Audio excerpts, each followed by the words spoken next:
Roomba has initialized, and now we're going to spin the wheels.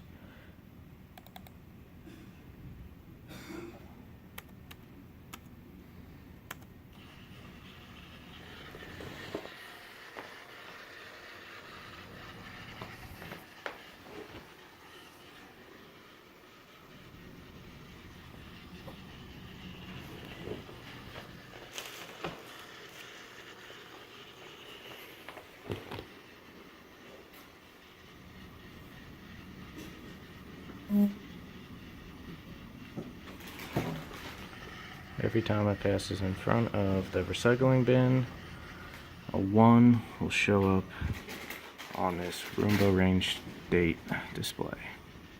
So the RR function and the wheel function both work. We can speed up the wheels just to be sure.